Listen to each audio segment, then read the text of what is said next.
Father's Day for the Father.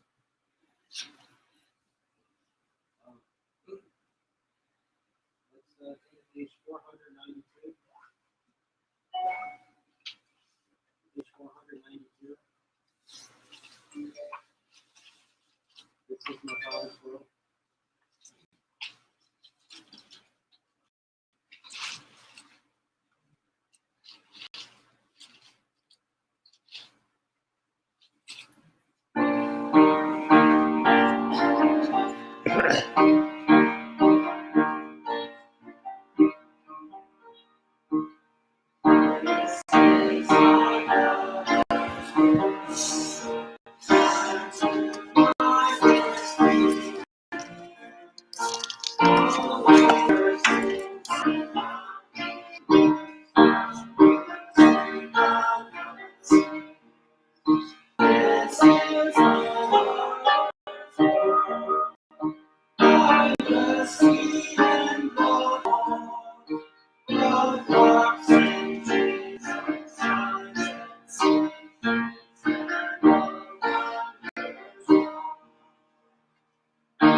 Lord, as we gather today, I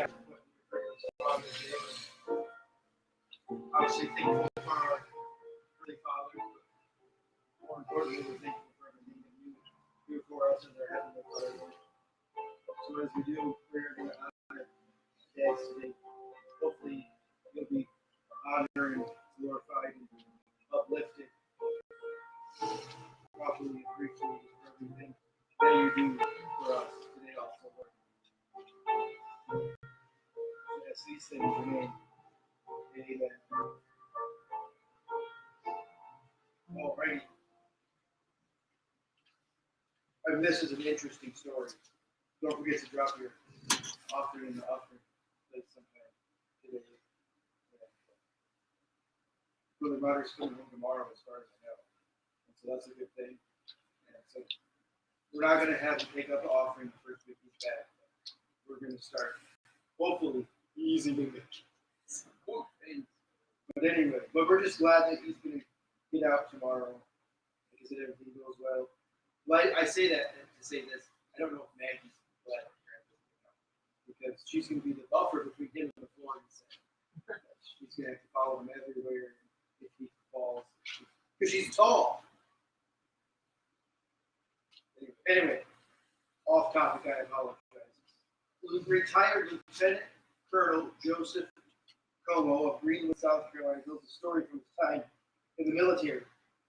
My gunnery sergeant and I were inspecting a Marine training exercise when he spotted a second lieutenant angling by. "Where's your foxholes, Lieutenant?" I asked. He snapped off a salute and responded, "I don't know, sir." Turning to the sergeant, he asked gunnery, "Where is my foxhole?" "You're standing in it, sir," the sergeant replied. "All you have to do is remove the dirt." Insured people often ask the question, "Where can I serve?" Have you ever asked that question? The honest answer is, like we read about in the story, you can serve right where you are. Sometimes we have huge plans to change the world, give millions of dollars to the church, and supply the church with what it needs to reach the community. However, life doesn't always allow us to achieve those goals immediately. Sometimes we just have to serve where we are. It might seem small.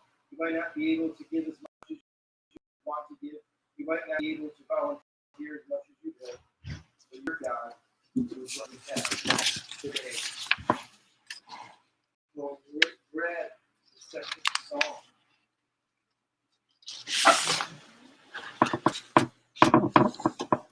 Hello. There you go. Thank you.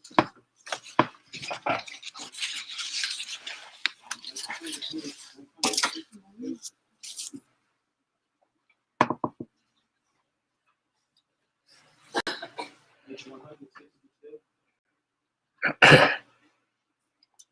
To God be the glory.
Okay.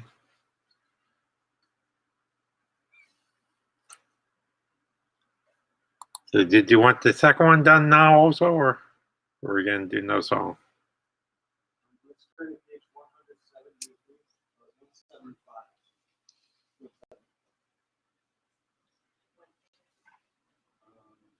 Yeah.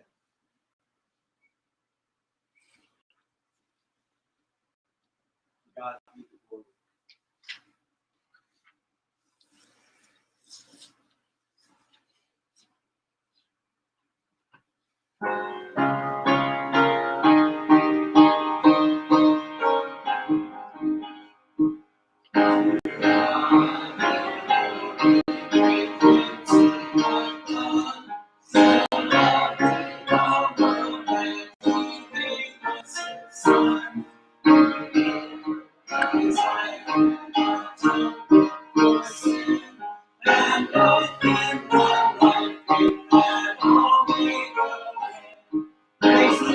Lord, praise the Lord. Let the earth hear his voice.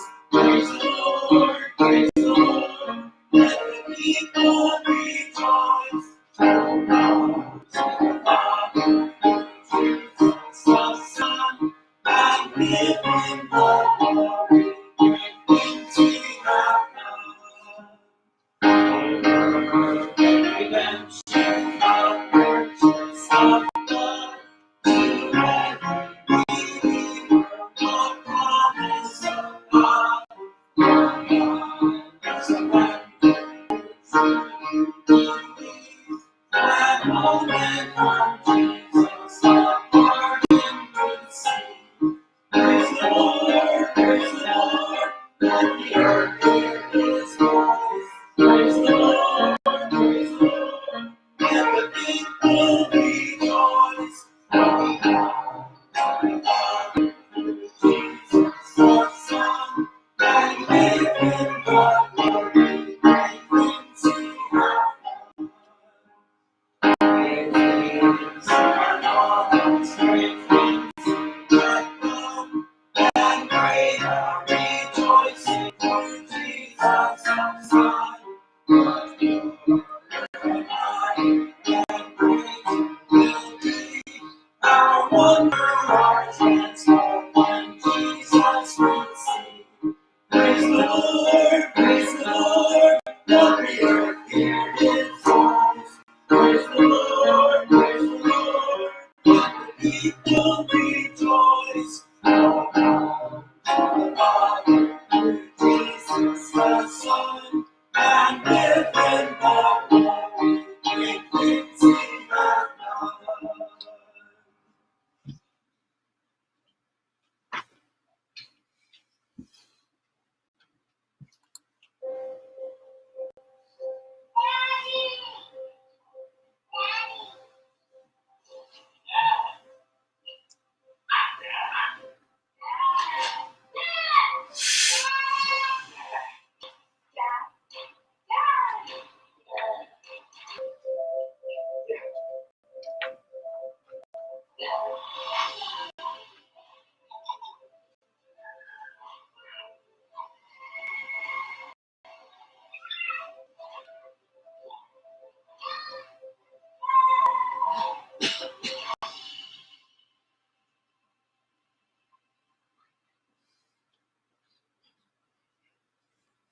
Oh, great. Grab your Bible, hold them up.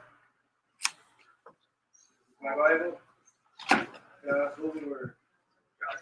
I can be what I want you to be. My mind is alert.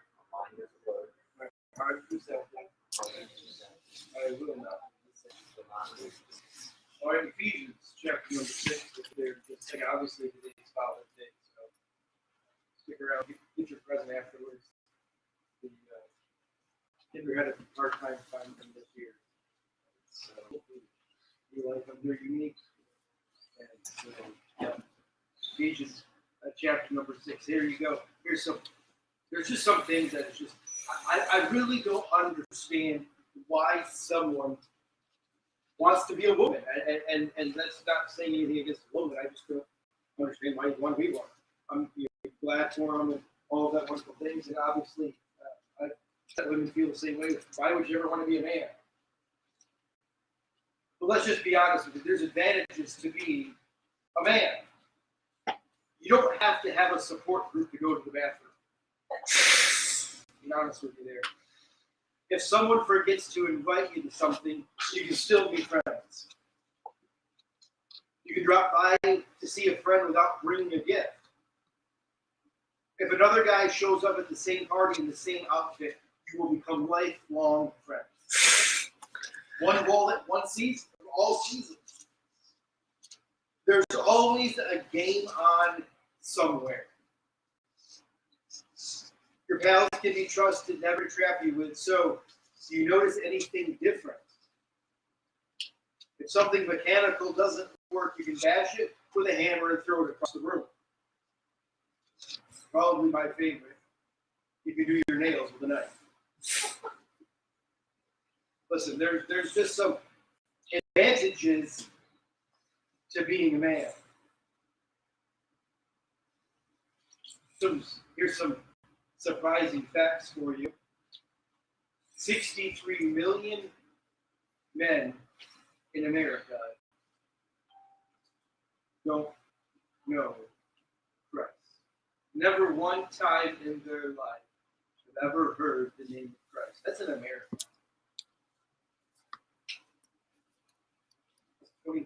20% of the population. 1 out of every 12 men in America are actively involved in church. 4 out of 10 children will go to bed tonight not without their biological father in the house. Fatherless children are 5 times more likely to live in poverty, repeat a grade, have emotional problems. 93% of all people incarcerated are men, and 85% of them have no father figure. As many Christians will divorce as non-Christians. Most men only know enough about God to be disappointed with Him. It has been said that dads are an endangered species.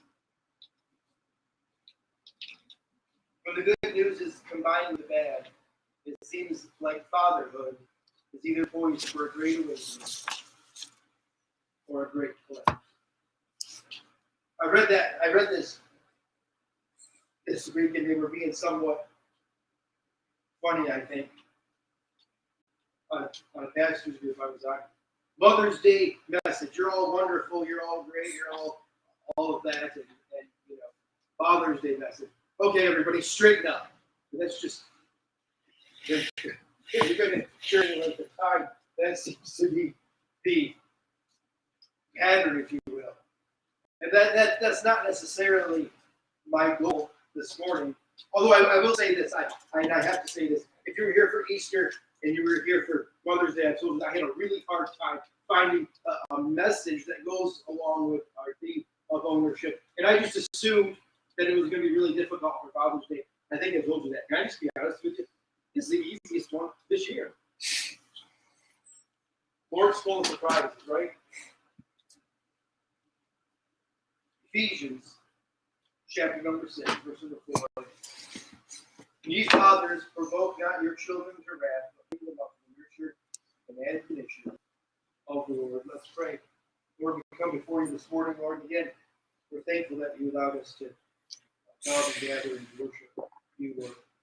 We pray to be honored and glorified, that we would be better servants and be able to serve you better in our homes and around in our communities.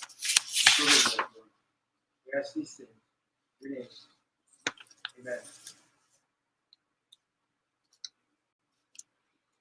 If you know very much about me, you know that I am very much about being biblical. Can I tell you, we need to get back to the biblical concept of father. You guys know the cool. What's the password to the church computer? I'm not going to tell you what it is, but I'm going to hack in the computer. But anyway, listen, let's throw out this whole idea of I'm Catholic, I'm Presbyterian, I'm Lutheran, I'm Baptist. Throw that all out. Let's just be biblical. Listen, because I remember reading the story, and again, I realize it's far and few between the closest you can get as a religious denomination to being biblical would be Baptist. I understand that. That's why we are. But listen, there was a church, I want to say Mississippi, it may have been Alabama, Catholic church. 2 years, the priest was keep preaching salvation by grace through faith out of the King James Bible. Catholic. See? They finally heard about it, kicked it out, and all that wonderful thing. But I'm just saying, for those 2 years, that church was probably pretty good. Soon, hoping. But anyway, we have to get back to this idea of biblical, the biblical concept of ownership. With that being said, I want to lay some groundwork for you. In the first centuries, families were presided over by fathers who could do whatever they pleased in their homes. Rome had a law, patria potestas. I probably didn't pronounce that right, so if you know Greek, I apologize. Which means this: the father's power. Roman citizen men were able to establish property rights over their families. By law, the children and the wife were regarded as personal property, and he could do with them whatever he wanted.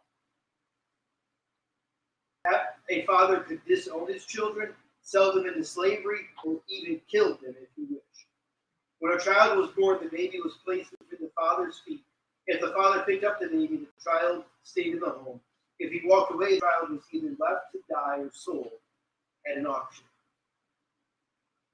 Seneca made this statement about Roman society: we slaughter our oxes, we strangle our dogs, we plunge a knife into the sick. Children born weak are drowned. The Bible calls Christian fathers to be a different standard. Just as it was revolutionary for dads to lovingly lead their kids in the first century, faithful fathers today, we don't need to exasperate our kids. Our kids are not properties to be owned, but people to be made into the image of God. We need to be disciplined and trained. We are called to provide a proper environment where kids can grow up to love and serve God.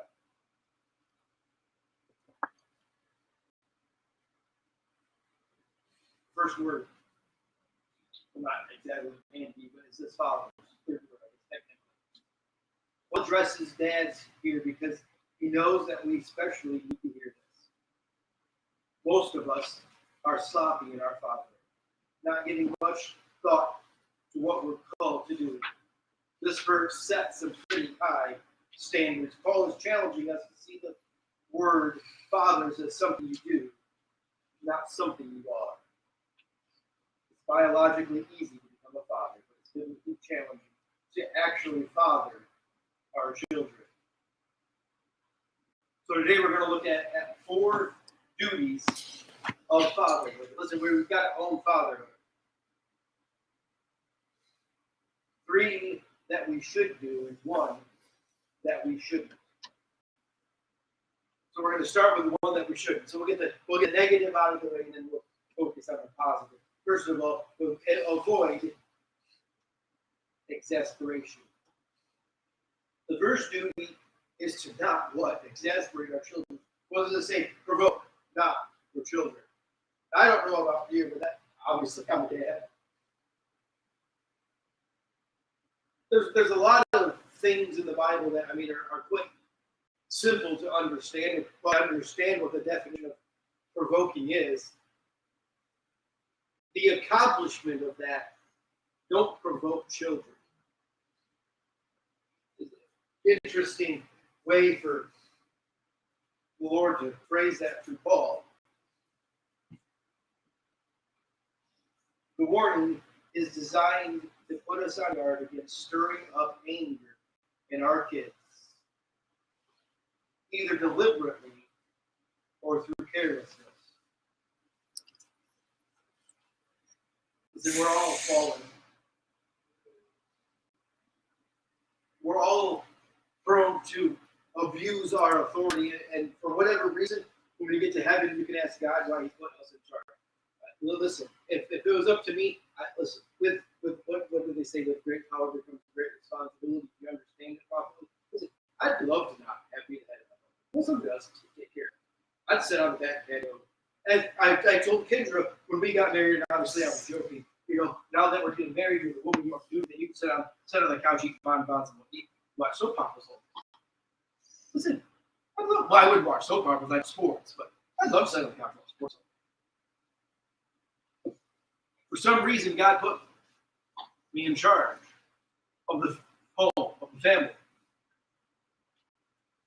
And if we're not careful, I told Kendra, just my personality, if you let me, I will steamroll you. That's just my personality. I'm goal-oriented. I just go 100 miles an hour, and it's just just my personality. I don't necessarily do it on purpose. I have to watch that I don't do it. I understand that. This is my personality. I just steamroll it. Her father was just here last week. And I forgot to mention that I was going to because he was here. But anyway, rumor is that after he met me, someone told me, I don't know if it was her brother or her mom, or someone told me, I don't remember. After her father met me for the first time, he got on the phone fairly quickly. Called her up and said, I have one question for you. How does it feel to be dating someone more stubborn than you? Listen, our marriage is this: the immovable object against the irresistible force. That's just the dynamic of, listen, and that's fine. There's nothing, I'm not complaining, I'm just saying.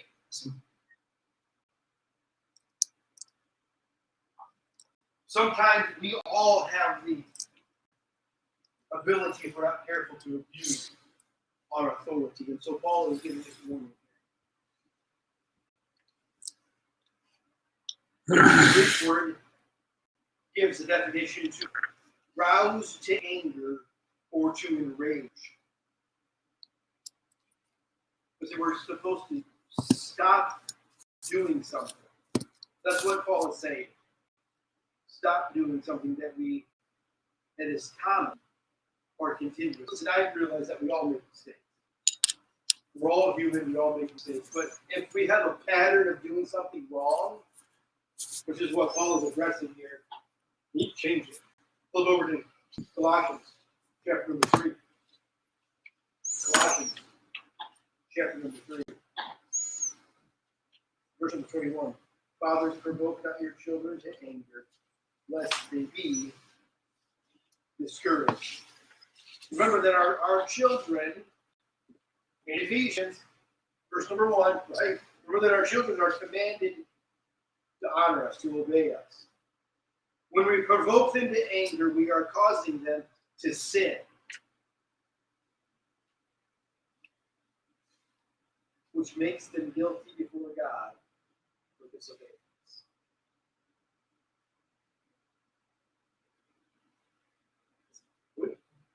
Think about that for a second. We hear, you've been in church any length of time, you hear, well, so-and-so made me do it.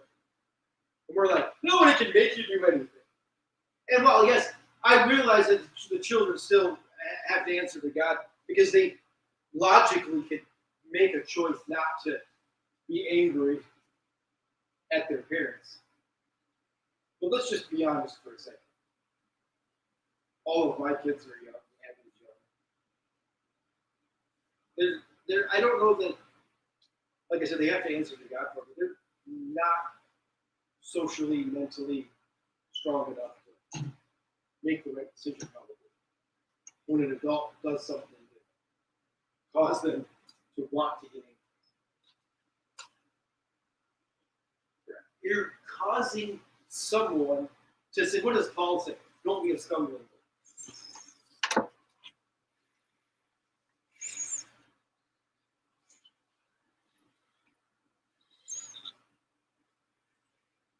How do we exasperate our kids? So overprotection.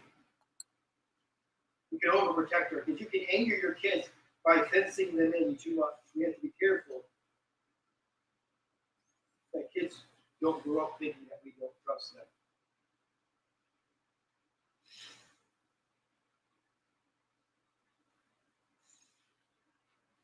There was a sign that I saw one time talking about the simple rules for dating my daughter. If you pull into my driveway and honk, you better be delivering a package. It is usually understood that in order for us to get to know each other, we should talk about sports, politics, and other issues of the day. Please do not do this. The only information I require from you is, are you a believer? And when do you expect to have my daughter safely home? And the only word I need to hear on this subject is early. Listen, in the Old Testament, Laban, Rebecca and Leah's dad, was overprotective and a domineering parent. He dealt dishonestly to Jacob in order to get him to marry Leah, even though Jacob loved Rachel. In exchange for the promise to work for 7 years, Jacob was allowed to marry Rachel as well. His controlling parenting cost him his daughter's own healthy marriage. Ironically, despite Laban's overprotective interference, the daughter's view was that their fathers really didn't care for them. Go over to Genesis chapter number 31. Genesis chapter number 31.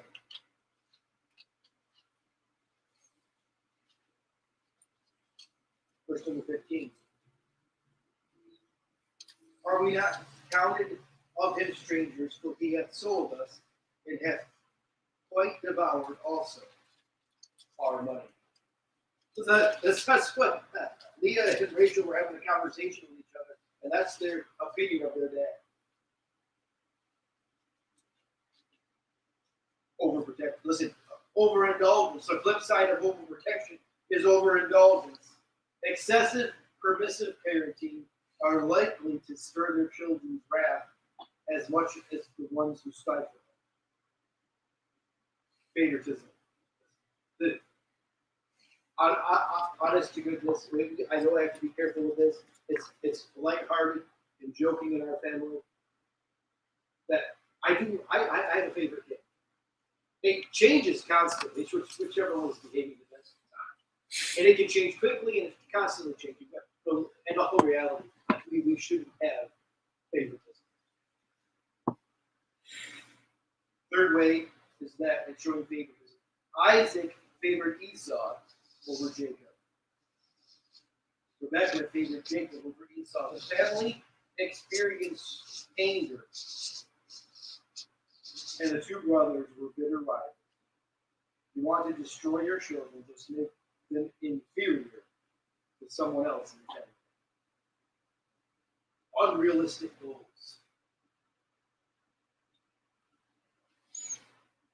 We can provoke our children's wrath by constantly pushing achievement. Go over to 1 Thessalonians. 1 Thessalonians chapter 2.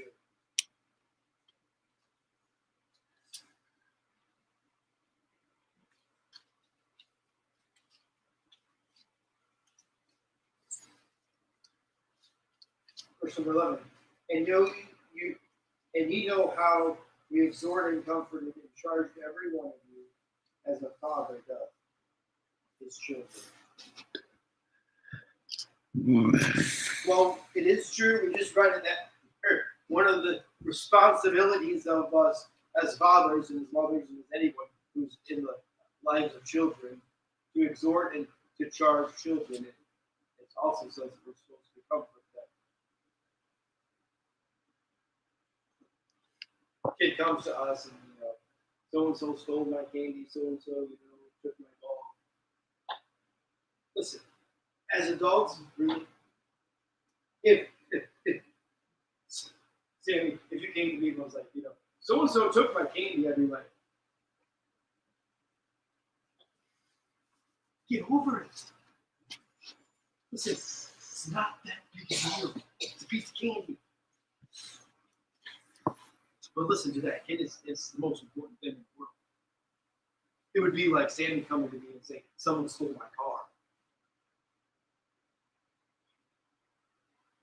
Someone broke into my house, stole everything in it.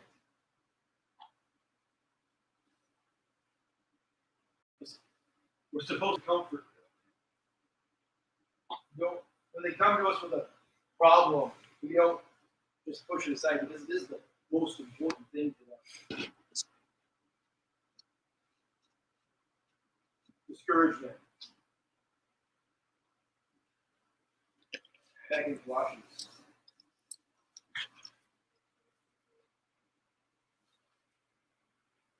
Fathers, provoke not your children to wrath, lest they be discouraged. We should look for ways to praise our kids. Our approval, so kids don't have to look for that praise and approval and acceptance in other places. But if, I read the facts to you. Over 80% of the people that find themselves on the wrong side of the law didn't have a father figure. Well, why is that? Because they didn't get the approval and the praise, and we're going to be honest, the discipline that they wanted, that they needed.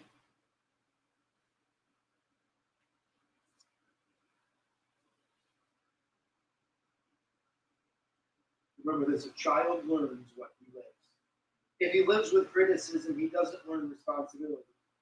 If he learns to condemn himself and to find fault with others, he learns to doubt his own judgment, to disagree his own abilities, and to distrust others. Above all, he learns to live with the continual expectation of continuing doing. Everybody says, but think about that for a second. We're in our study on Sunday nights about the unsaved Christian, and we're going to conclude that this evening. But we've been talking about every other religion. The other week, I don't know if it was last week or the week before, we talked about a really judgmental God. Well, we've got to do all these things to appease God. Why do people think that? Well, if I don't do that, then this is going to happen. God's going to strike me with a lightning bolt. I'm not saying that you're not going to get struck by lightning, because I don't know. But if you get hit by lightning, I can just about guarantee you it's not God doing it. You've got a little too much iron in your diet. Oh, please, at the wrong time. Listen, the reason why is because they've got a bad father. Spiritually speaking. They're always ready for impending doom. We talked about God. God's over there sitting in the corner just ready to be used. Well, if you don't straighten up, here's a horrible memory. Sooner or later, your kid's going to grow up and realize that they're bigger and stronger. It may not happen anytime soon. I remember when I was a teenager, it hit me one day. And I mean, honestly, I was wrong, but I thought I was. I must have been 14 or 15. I forget. And I mean, I was just, I really didn't mean for it to be disrespectful, but I guess that it was. And I was just really razzing my name up. Like every day, multiple times a day. You're old. You're so old. It was when I started to be able to beat him at basketball and other sports on a fairly regular basis. When he was honestly trying, and I was still beating him. I'm like, you're old. Yeah, I'll be the first one to honest. Yeah, I probably took it too far. He had enough of it. And he picked me up with one hand and picked me up off the ground. Maybe not as old as I thought you were. I don't know. I don't know if he can still do that or not today. I know, listen, he's probably less likely to be able to do that today than he was when I was a teenager. But eventually the day's going to come when fear is not going to be a motivator anymore, then you have to be able to love. So we don't obey our earthly parents out of fear. We should obey them out of love, just like we obey our Heavenly Father out of love.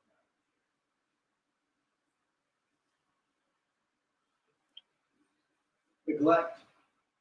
We exasperate our children by neglecting them. When we fail to show them the affection that they need, we cause them to burn with anger.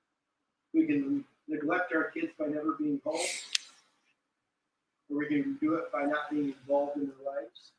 Too many families neglect each other by being involved in so many activities they don't have much time for each other. Excessive discipline. Too much punishment will provoke our children to anger. Don't ride our kids constantly. Don't throw our weight around, whether physically or verbally. It can be devastating to a child's spirit. Hebrews chapter number 12 tells us that God always disciplines us in love. That's the negative side of our duty. Avoid exasperating our children. Back in Ephesians chapter 6, you fathers provoke not your children to wrath, but bring them up in the nurture and admonition of the Father. What were some positive things that we're supposed to do? We're supposed to provide nurture. Most of us have probably heard the whole nurture, nature, which one's better. Can I answer it for you? It's in the Bible. Nurture. Nurture. That's the biblical way. You sing it. The constant between what we shouldn't do and what we should do, bring them up. Listen, that same phrase is used back in chapter number 5, verse number 29. The same Greek. When that's talking about husbands and wives. What we're supposed to feed and care. We're called to nourish our wives and our children by sharing love and encouragement in the Lord. We are to bring up our children because they will not get there by themselves. Listen, again, we all know this. But if you're left to your own devices, you're going to find yourself in a very bad spot. Kids aren't naturally going to end up at the right location, just out of pure coincidence. Supposed to bring them up. Proverbs chapter number 29. Proverbs chapter number 29.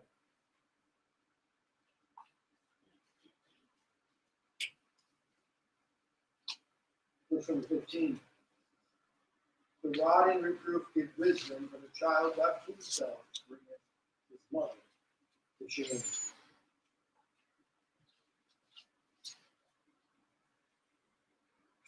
When I read this, a light bulb came up. We are not called to just raise children. We are called to raise adults. I'm just not a dad to a girl and 3 boys. I'm charged with providing a nurturing environment so that they grow up into a young woman and men. The phrase bring them up carries the idea of tutoring and instruction. Listen, I'm a teacher to my kids. My most important job is to discipline my kids and to leave a legacy of faithfulness to His Word. God says that children are a heritage of the Lord. You only get them for, give or take, 20 years. Then they're kind of on their own. You don't always sit. Our job is not to necessarily protect our kids. Our job is to get them to point A. And when they get to point B, that they can make it on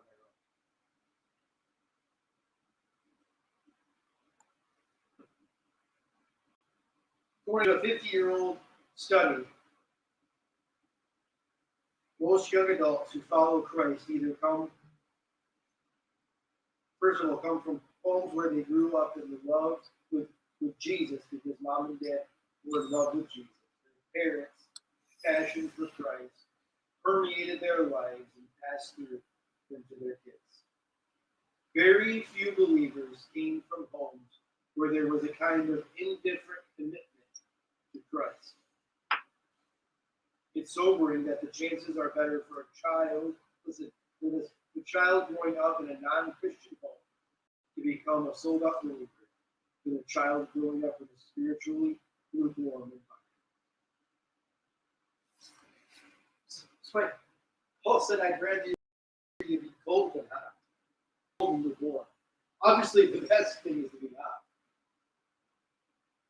But I'd rather you be cold than lukewarm. Again, back to our study on Sunday nights, the unsaved. People who think they're saved, but they're not.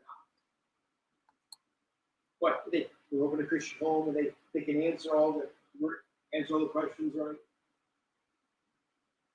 Come to church once a week. Tip God their $20.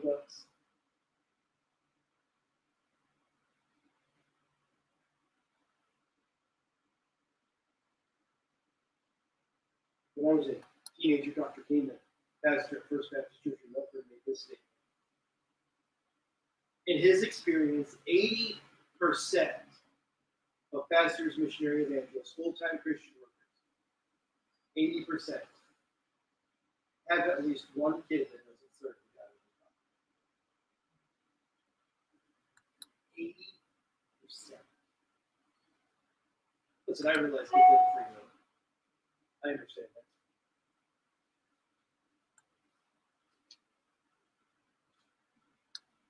What's the problem? They weren't the same thing they were in public that they were in private.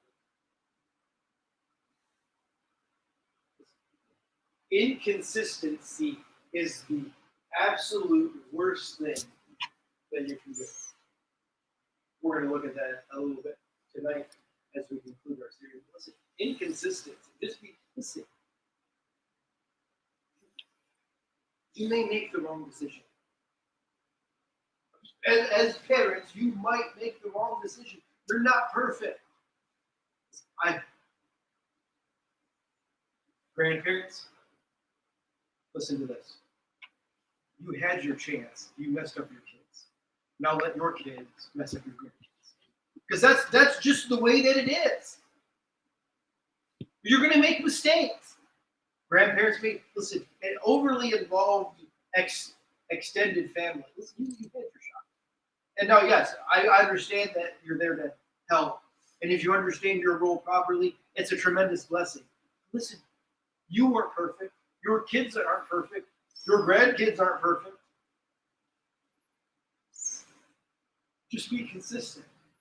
I chose this the other week. Kendra was running behind a little bit. She's usually dressed before the kids wake up in the morning, and for whatever reason she wasn't. And I think it was Colton. It was like, aren't you going to church, Mom? Because this whole entire life, Mom's gone to church. Consistency.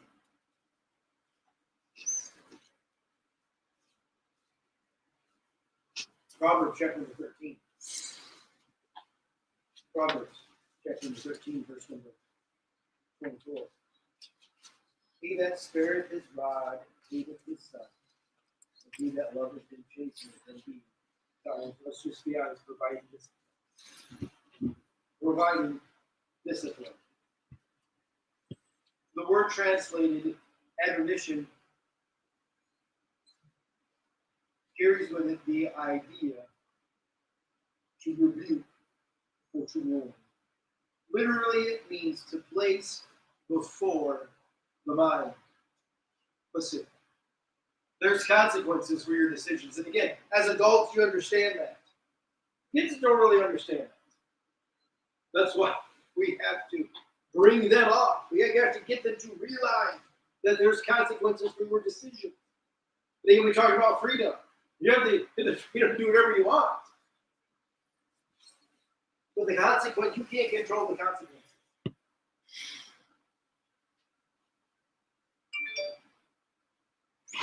People think, well, if you discipline kids, you're being mean to them. But actually, if you don't discipline them, you're being more unkind. You're not loving them. If we love our kids, then we will admonish them. Listen, I'm not talking about beating kids or anything like that. What I'm saying is that children need to be disciplined. Our kids need to be corrected. And if we don't give it to them, we're failing them. Because they will fall away from the faith. It's important to understand the difference between discipline and punishment. Listen, think about this. We're not called to punish our kids. Think of it. Listen, I'm being honest with you. As parents, we are not called to punish our kids. We're called to discipline them. And I said that we need to get back to being biblical. To punish. The purpose of punishment is to inflict penalty and focus on the past. Listen, our justice system. Well, you robbed a bank. So because of that, we're going to inflict punishment. You have to stay in jail for 5, 10, however long they decide because of what you did in your past. Punishment. The purpose of discipline is to promote growth by looking to the future. Listen, you asked my kids. You messed up. You made a mistake. You have to pay the consequences for that. Hopefully you learn. You don't do that again. Have you ever noticed that as the more kids you have, the smarter your kids get?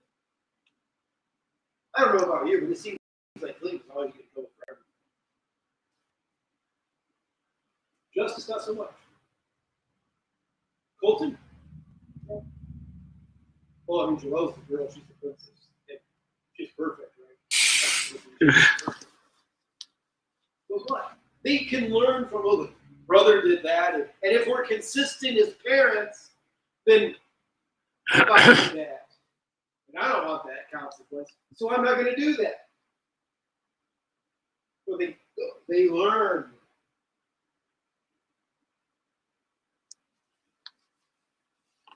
Provide instruction. The last thing that we're called to do is to provide instruction.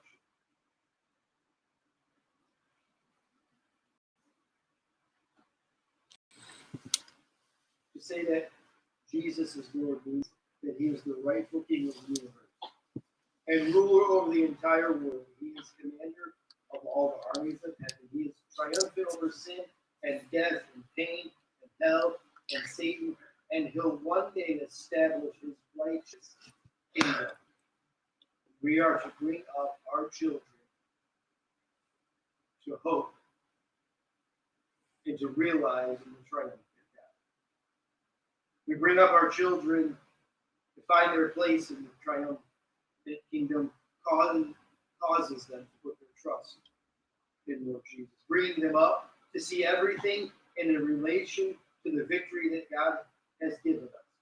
Do whatever it takes to make all of God, to make sure that it's saturated in their life. Bring them up to know that the path of sin is dead end street because righteousness will prevail in the end. Listen, I told you, I don't know why. I'm not smart enough why God put men in charge. But he did. And let's just be honest, even all of us. For those of you that know much about military, dads are the point. Our goal is not merely to get our kids to outward conformity to holistic beliefs. Our job is to develop children who seek to glorify God. It's not enough to teach them to do good. Our job is to teach our children how to develop a lifestyle of serving God. Listen, dads, we are the leaders. We have a dad problem. We have a dad problem in our society, in our world.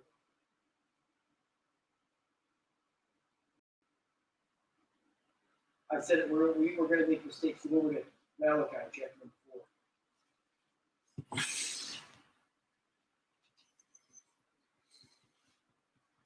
Malachi chapter 4, verse 6. And he shall turn the heart of the fathers to the children, and the heart of the children to their fathers, lest I come and smoke the earth with curse. Listen, everything in life is a hard issue. And as dads, if our heart is focused on our kids, then we will do a pretty good job of fathering. If you sense that your heart is not really into parenting, and you sense that your kids don't have much to do with you, then it's time for a change. Ask God to turn your heart to your children. Ask Him to turn their hearts to you. He will gladly answer the prayer. Listen, there's 3 things that we need to realize, and we'll be finished. There's no perfect fathers except God the Father. So, not perfect. I'm not perfect. I'm far from it. Paul said, I'm the chiefest of sinners, and yet most of us would, as we read the scripture, would think, well, Paul was basically perfect. After Paul got knocked off his high horse, think about it with me. After Paul got knocked off his high horse, after he got saved, name one thing that Paul did that you know.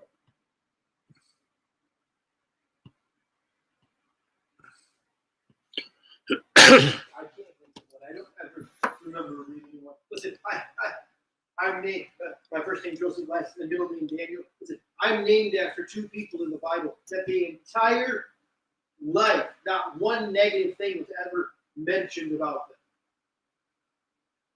And sometimes we get this idea when we read the Bible that certain people were, more spiritual than I was. Listen, nobody's perfect. Not one of us is perfect.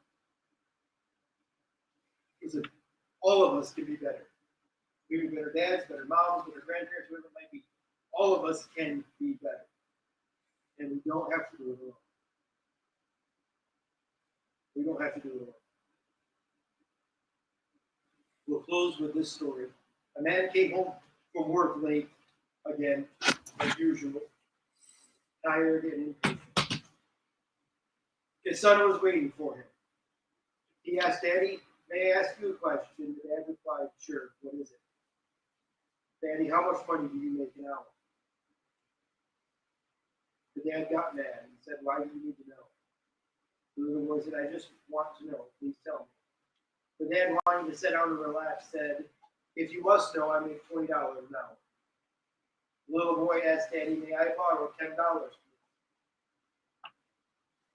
The dad, upset, said, if the only reason you wanted to know how much money I make is so that you can hit me up for some cash to buy something stupid, then you have to go to your room and go to bed.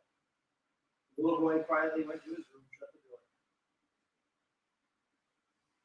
The dad sat down and started to get even madder about the nerve of his son. How dare he ask me the question only to get money? After an hour, the man had calmed down and started to think that he was a bit too harsh. Maybe his son really needed the money for something important. And so the father went up to the boy's room and opened it and asked when he was sleeping. He said, no, Daddy, I'm awake. I've been thinking maybe I was too hard on you earlier. It's been a long day and I took it out on you. Here's the $10 you asked. The little boy sat straight up, beaming. Oh, thank you, Daddy, he exclaimed. Then reached underneath his pillow, pulled out a wad of crumpled up bills. The dad, seeing the little boy already had so much money, started to get angry again. The little boy slowly counted out his money and then looked at his dad. The dad, now ticked off, demanded to know what was going on. Why did you want more money if you already had so much? The little boy replied, because, Daddy, I didn't have enough, but now I do. Here's $20. And I have an hour. Let's pray. Lord, we come before you this morning, and we're thankful that you allowed us to come and gather and worship. For I know that today was Father's Day, and it's been that theme messages on certain things, Lord. But the truth of the matter is that principles that all of us can learn. So we just pray that we would just be better than we were yesterday. So we're not perfect. But we have to own some things. That's our theme this year. And today we're talking about owning fatherhood, owning parenting, whatever it might be. To bring up kids and to nurture and admonition, or whether you're a parent, grandparent, aunt, uncle, cousin, Sunday school teacher, whatever it might be. The only way that we can, what we talked about it last week, is just let God. The only way that we're going to accomplish the way that our life, the way that it's supposed to be, is with trying and just let God. That's why it's so important to be in church, to be in scriptures, having a prayer time.